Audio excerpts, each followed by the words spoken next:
안녕하십니까. 한국 햄스터 협회와 함께하는 햄스터 키우기 강좌 세 번째 시간입니다.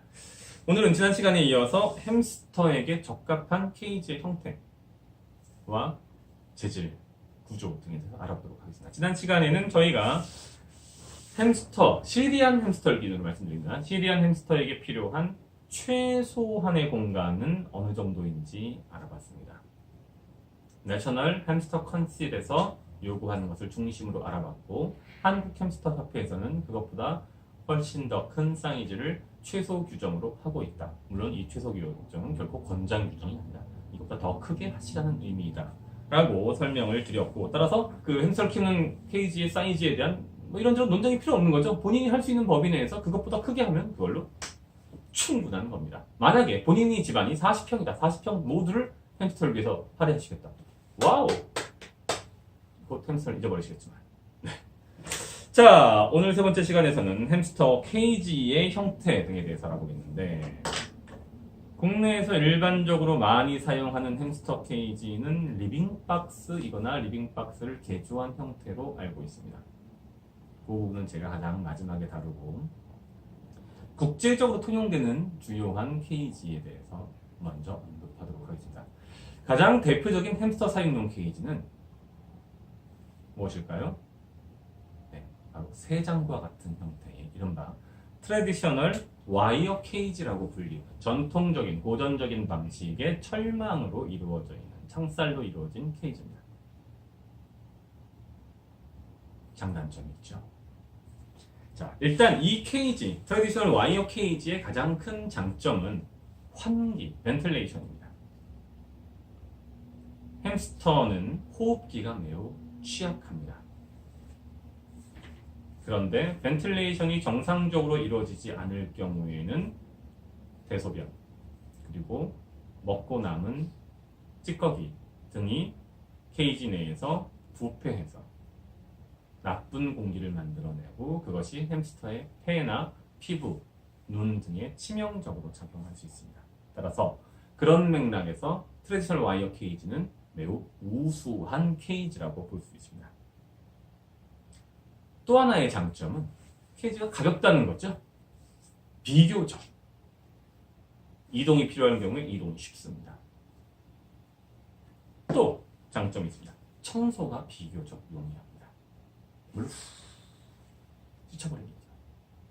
단 전제 조건이 있습니다. 케이지의 바 간격, 창살 간격이 햄스터가 빠져나가지 않을 정도로 충분히 좁아야 합니다. 그렇지 않으면 머리가 끼거나 아니면 아예 탈출해 버리겠죠. 맞습니까? 바닥이 결코 철망이어서는 안 됩니다. 바닥은 반드시 솔리드 플로어, 즉 발이 빠지지 않는 단단한 판재여야 됩니다. 나무 등을 사용하면 금방 부패하겠죠. 따라서 플라스틱 또는 기타 썩지 않는 소재를 사용하셔야 됩니다. 기본적으로 햄스터는 보로어, 즉 땅을 파고 들어가죠. 맞습니까? 따라서 땅을 파고 들어갈 수 있는 충분한 베딩을 제공해 줘야 되는데, 일반적인 조류용으로 사용하는 플라이트 케이지와 같은 방식의 완전히 다 창살로 되어 있는 구조에서는 실현이 어렵습니다. 베딩을 쌓으면 옆으로 다 흘러내리겠죠. 따라서 일반적인 조류용 창살용 케이지를 말하는 것은 아닙니다. 물론 가능은 하지만 통상은 하부에 두텁게 플라스틱이나 기타 다른 단단한 소재로 되어 있고, 상부가 창살로 되어 있는 케이지를 의미합니다. 여기서의 트래디셔널 와이어 케이지는 오해하지 마시기 바랍니다. 경우에 따라서 페릿이나 아니면 기타 다른 소형 동물들을 위한 케이지처럼 2층이나 3층으로 구조가 들어가 있는 경우는 이것은 조금 조심하셔야 됩니다. 시리안 햄스터를 비롯한 대부분의 햄스터는 대부분 클라이머가 아닙니다. 방금 말씀드렸죠? 뭐라고요? 버러우라. 즉 굴을 파고 다니거나 땅 위를 돌아다닙니다. 시리안 햄스터는 말 그대로 시리아 지역에서 서식하고 있는데, 그 지역에는 높은 구조물이 거의 없습니다. 구릉지대이거나 아니면 황량한 평면, 준사막 및 사막지대입니다. 위로 올라가지 못합니다. 만약에 올라갔다가 떨어지면 자신의 몸을 제대로 통제하지 못하기 때문에 골절이나 뇌진탕과 같은 심각한 부상을 입을 수 있습니다. 자, 트래디셔널 와이어 케이지 알아봤습니다. 장점과 단점 충분히 분석해봤습니다.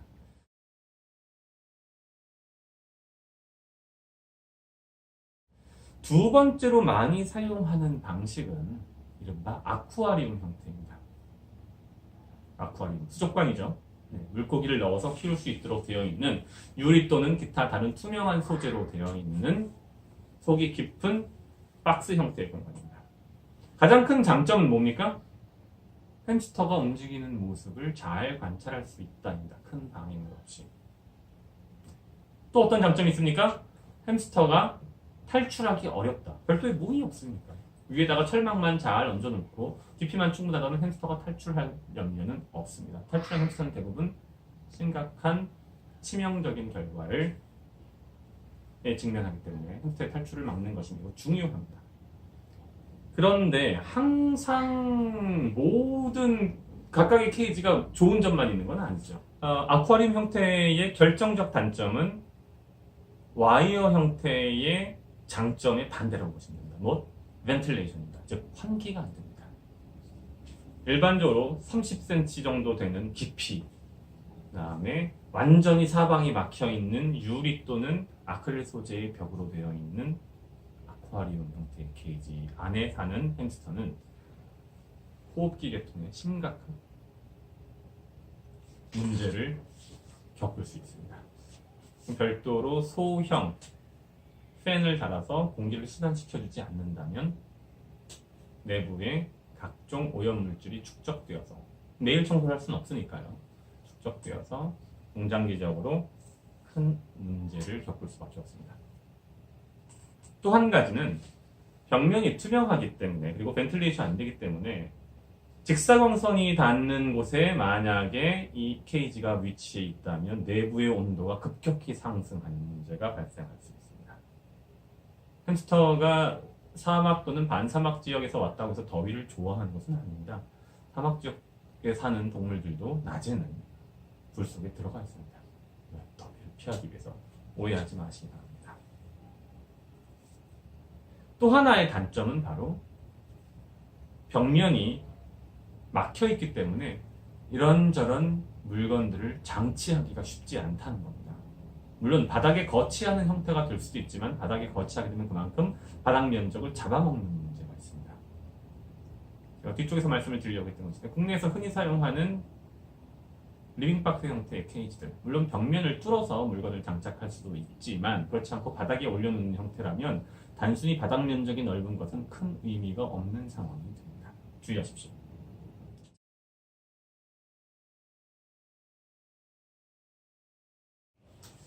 저희가 이제 세 번째로 살펴볼 것은 바로 튜브 셋업입니다.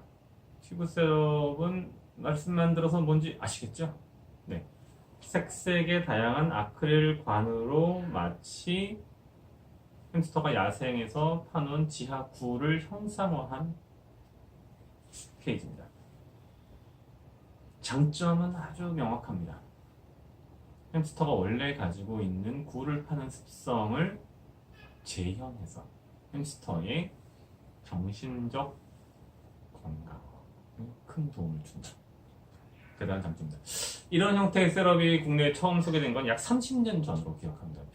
제가 이제 아주 어릴 때, 중학교 들어가기 전 정도였던 것 같은데 국내에 처음으로 햄스터가 소개된 무렵이고 그때 일본 등이나 유럽 등으로부터 수입된 이런 형태의 케이지들이 있었는데 아주 센세이션했습니다. 가격도 엄청난 고가였습니다. 당시에. 물론 지금은 중국으로부터 수입된 저렴한 제품들이 시장을 대부분 점령하는 것으로 알고 있습니다. 동시에 이런 경우에는 도망을 치기도 탈출을 하기에도 다소 어려움이 있는 장점이 있습니다. 단점도 적지 않습니다. 첫 번째, 청소가 어렵습니다. 청소가 쉽지 않습니다. 특히 시리안 햄스터 같은 경우에는 몸이 꽉 끼는 문제도 발생할 수 있고 두어프 햄스터라면 큰 문제가 없지만 현재 국내에 이제 저희 협회에서 소개를 막 시작한 쇼 햄스터의 경우에는 사용이 불가능할 가능성이 높습니다.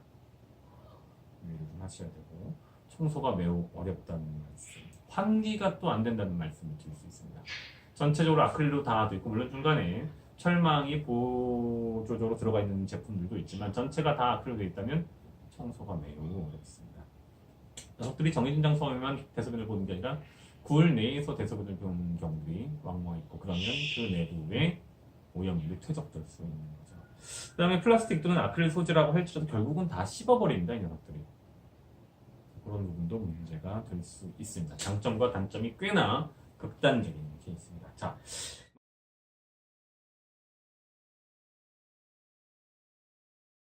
마지막으로 국내에서 흔히 사용하고 있는 이른바 리빙박스 형태입니다. 제 개인적으로는 리빙박스 형태를 그렇게 좋아하지는 않습니다. 왜냐하면 첫 번째 이유는 대부분 불투명한 소재이기 때문에 햄스터 입장에서 밖을 볼 수가 없다는 것이 결정적인 제약사항입니다. 물론 이제 최근 수년 사이에는 리빙박스에 구멍을 뚫어서 밖을 볼 수 있거나 환기를 개선한 형태의 제품들도 나오고 있기는 합니다. 다만 이제 그런 제품을 선택할 경우에는 절단면이 날카로워서 햄스터의 발가락이 끼이는 등의 문제가 발생하지 않는지 잘 살펴보실 필요가 있습니다. 만약에 저에게 어떤 형태의 케이지를 사용하는 것이 가장 좋냐라고 질의를 하신다면 저는 이러한 케이지들의 장점은 강화하고 단점은 줄여낸 이른바 유럽형 설치류 전용 케이지를 권하고 싶습니다. 가장 첫 번째 말씀드렸던 트랙셔널 와이어 케이지의 하부를 대형 플라스틱 통으로 보강한 또는 유리로 보강한 형태가 돼서 보통은 체코를 비롯한 동유럽 쪽 제조사들이 많이 생산해내고 있는데 그런 것들을 사용하시는 것이 가장 적절하지 않나. 만약에 청소하는 것이 좀 어려우시면 플라스틱 소재를 쓰는 것이 좋으시고 청소가 다소 어려울지라도 햄스터의 활동을 잘 관찰하고 싶으시다면 하부가 유리로 또는 투명한 아크릴로 되어 있는 것이 좋을 것입니다. 물론 사이즈는 항상 말씀드릴 것처럼 크면 클수록 좋고 최소한의 사이즈는 넘어야 한다는 말씀을 강조드리면서 케이지와 관련된 두 번째 그리고 연달아서 계속된 세 번째 강좌를 모두 마치도록 하겠습니다. 한국 햄스터 협회의 학술고문 심용주 박사였습니다. 감사합니다.